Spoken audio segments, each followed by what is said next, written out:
तो ये थ्योरम जो है वृत्त का पहला थ्योरम है। अभी जो वृत्त से संबंधित जितने पद हम लोग समझे वो इसीलिए कि जब जीवा का जिक्र होता आप समझे जीवा क्या है, त्रिज्या कहें तो त्रिज्या क्या है।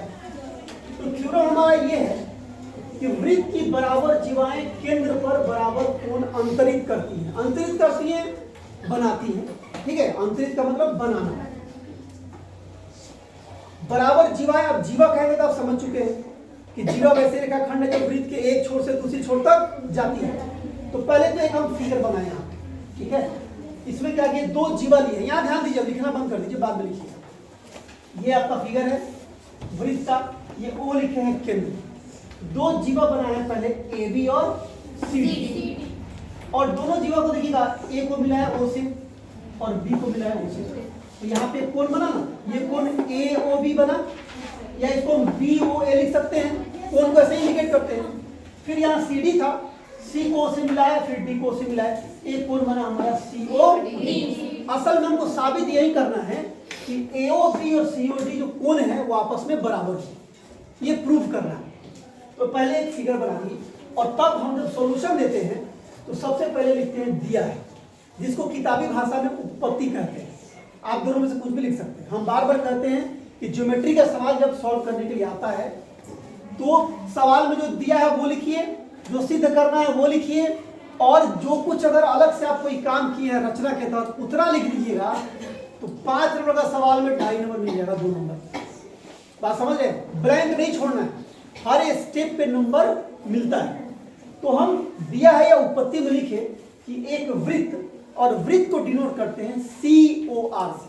सी मतलब सर्कल, ओ मतलब आपका केंद्र मानते हैं, और आर मतलब रेडियस, ठीक है। हम इसको लिखते हैं वर्ड में कि एक वृत्त सी है जिसका केंद्र ओ है और जिसकी त्रिज्या आर है।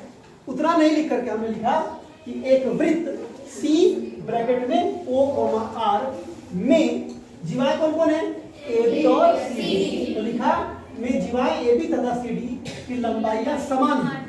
ये सवाल में दिया हुआ, हम नहीं कह रहे। जीवाएं समान लंबाई की हैं, ये बात कहाँ दे रहा है, सवाल में, प्रश्न में दे रहा है। तो ये बात मैंने दिया है में लिख दिया। आप सीधे लिख सकते थे कि A B equal to C D, एक वृत्त सी ओ आर में A B equal to C D, आप ये भी लिख सकते थे। लेकिन हमने स्टेटमेंट पूरा लिखा, फिर लिखा कि सिद्ध करना है, प्रमाणित करना है। क्या प्रूफ करना है कि कोण ए ओ बी बराबर कोण सी ओ डी। जीवाएं जो है वो समान कोण अंतरित कर रही हैं, मतलब कोण ए ओ बी बराबर कोण सी ओ डी। अब भाई इन दोनों, ये त्रिभुज बन रहा है ना भाई, ये त्रिभुज है कि चतुर्भुज है, ए ओ बी त्रिभुज की चतुर्भुज, त्रिभुज में कितनी भुजाएं, कई बार पूछ चुका, त्रिभुज में कितने कोण, अभी भी पीछे वाला लोग नहीं बोल रहे, बोल रहे हैं लोग। और त्रिभुज के तीनों कोण का योग कितना होता है, और चतुर्भुज के चारों कोण का योग, चतुर्भुज में कितनी भुजाएं, चतुर्भुज में कितने कोण, चतुर्भुज में कितने शीर्ष, त्रिभुज में कितने शीर्ष, 3। तो ये दोनों त्रिभुज है, ठीक है। इन दोनों त्रिभुज का ये कोण बराबर तभी हो सकता है जब हम त्रिभुज को सर्वांगसम साबित कर दें। क्या साबित कर दें, कॉन्ग्रुएंट कर दें उसको, नहीं। तो हम वही काम कर रहे हैं कि दो त्रिभुज लिए, त्रिभुज ए ओ बी तथा त्रिभुज सी ओ डी।